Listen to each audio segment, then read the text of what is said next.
Hi, I'm Carrie Fancett Pagels. I'm the author of over 20 Christian fiction stories. I have a new one, though, that's my very first Christian fiction, women's fiction. And I'd like to read to you some of that. It took several years to write this book, partly because I had so much going on in my life. And you can read more about it in Butterfly Cottage in the back in the author's notes. I have 3 points of view in this story. I'm going to start with Dawn's. She's the grandmother. Chapter 1, Dawn, Chicago, winter 2018. Are you sure you're ready to retire? Dawn Charbonneau crinkled her nose at the first line of the email from the potential buyer of her travel agency. Oh boy. Hadn't she already answered that question? After all, Barb had been managing the place for the past few years, and she was well suited to buy Dawn out and assume full responsibility. What's up? Jim, her husband of almost 50 years, called from his recliner. Aw, nothing.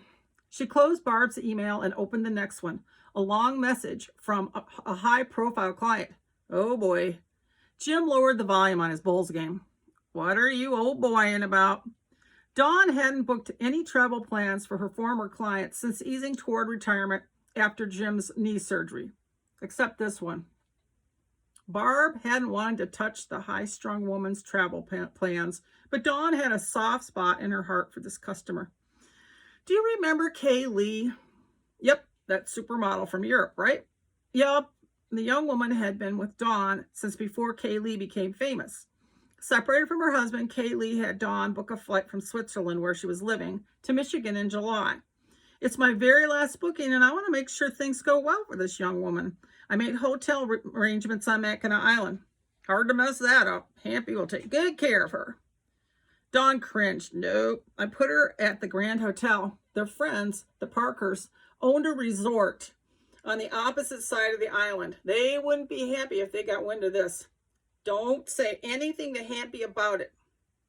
Hampy Parker won't hear a word from me. But why not put her up over there? More privacy.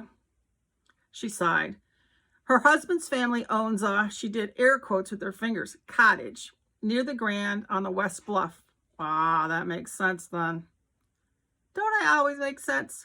Jim stared at her a long time before they both burst into laughter. Nope, you don't. Dawn rose and went to him and kissed his forehead. He smelled faintly of pine soap and Coca-Cola. Her husband grabbed her hand. You okay, my darling? I mean, you had a busy career. Now you're playing nursemaid to a grumpy old man. You were only a crank right after the surgery. Dawn scanned her office turned sportsman. But yes, I do kind of miss the office. She also missed hanging out with her colleagues. Could she really sell the agency? There's some more in chapter 1, but we're going to go on to chapter 2, to Tamara, which this is the daughter of Dawn. Tamara, Yorktown, Virginia, and that's where I am right now, is in Yorktown, Virginia, where I live. Tamara popped 2 antacid tablets and chewed them. Her breakfast today. She'd been blessed to teach these children this year, each one a joy. Her kindergarten students bent over their first task of the morning, math coloring sheets. She created a special design for each student based on his or her interests.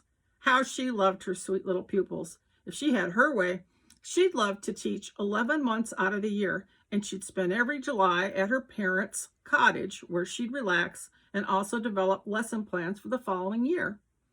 The classroom door opened, and Principal Melinda Evans popped her head in, her long auburn hair immaculate as usual. Mrs. Worth, you have a visitor. Tamara ducked her chin. She'd not been expecting anyone, but parents were allowed to visit the classroom to observe, as were school district personnel. She mustered a broad smile. Send them in. Outside the classroom, foot shuffles echoed. How many visitors were there? Surprise! Melinda moved out of the way as a massive tray of yellow frosted cupcakes was thrust forward. Tamara stiffened. Did any of her children have a birthday that week? She'd be mortified if she'd forgotten one. But with this being the 1-year anniversary of her friend Ruby May's death, Tamara had been a little distracted. She rose, one hand pressed to her middle. This was unexpected, but she'd adapt. This is about my kiddos, not about me. Come on in, let's put that on our center table. Instead of one or two parents, 7 adults streamed in, laughing. Emma's mom held aloft a colorful assortment of balloons and a bouquet of flowers, including some large pink lilies. Tamara inhaled their heady fragrance. Abishai's mother, a tiny woman no taller than Tamara's shoulder, had tears in her eyes as she thrust a turquoise envelope toward her.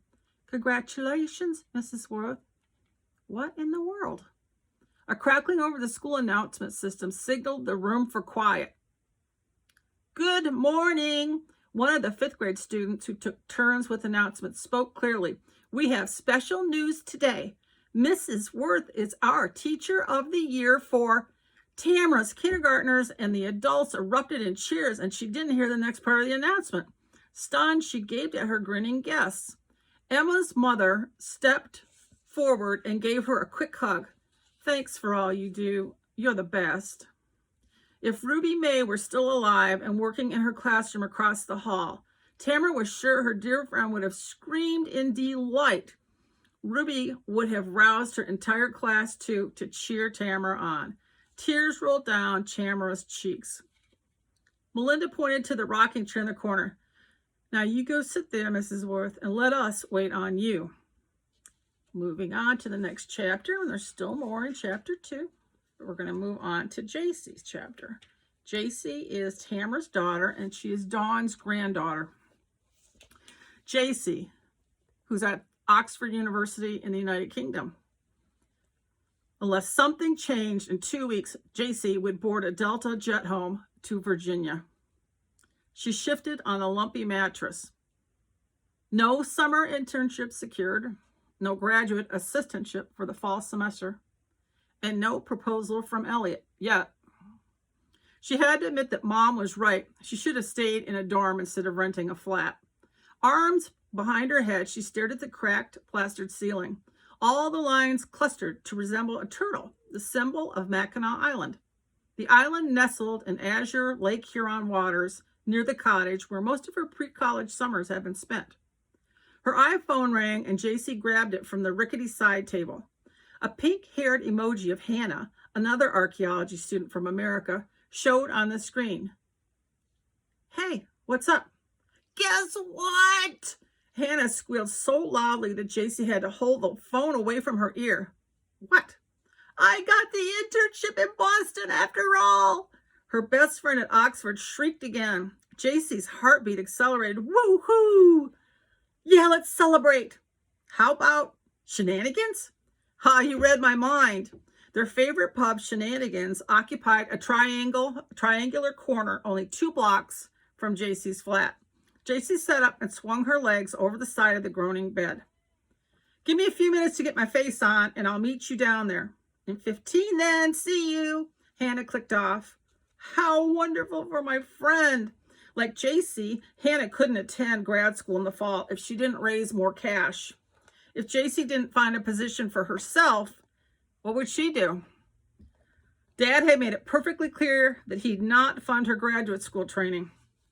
Had even gone so far as to suggest she join the military, which Mom would never have agreed to since she'd been transient as a young military kid. Dad claimed that archaeology was for rich kids, not her. Although her paternal grandparents were wealthy, they barely had contact with JC, their only grandchild. Her maternal Charbonneau grandparents, however, had more than made up for the lack of interest from the Worths. Maybe there would be an internship for her yet. Hope propelled her to jab at the Gmail icon on her phone, and when the app opened, she scanned for new emails. Nothing from any possible internship, but one from Grandma Charbonneau. She'd check that later when she had time to fully respond. Gran didn't like short messages. Soon, JC touched up her makeup and slipped into her sparkly flats. While they were comfortable, they definitely could never be worn on a dig. She headed out the door, down the squeaky ancient staircase, and made her way to the pub. The scent of fried fish and beer wafted outside to the herringbone bricked walkway. She'd missed that smell. Part of her had believed that Elliot might propose, a fragment of hope that was becoming more minuscule by the day as her return loomed. Gorgeous, uber intelligent, and witty, Elliot's British charm mesmerized her from day one in the UK, and he'd hinted repeatedly that he could see them together for a long time. At the pub, she reached for the elaborately engraved brass knob centered in a foot-long shiny brass protective plate. A suit-sleeved arm reached past her, brushing against her as a man pulled the door open. JC caught the familiar scent of Nautica Blue men's cologne, and she froze. She swiveled, shock almost making her dizzy. Parker? She gaped at her University of Virginia nemesis and former childhood friend. Thank you so much for listening, and there is more in that chapter. They might just bump into Elliot, and that's a fun thing to find. I am no narrator, but I hope you enjoyed that little bit from Butterfly Cottage. And I'm new to YouTube, but I'm adding a few little videos here and there, and I really wanted to add this today. So God bless you all, and take care.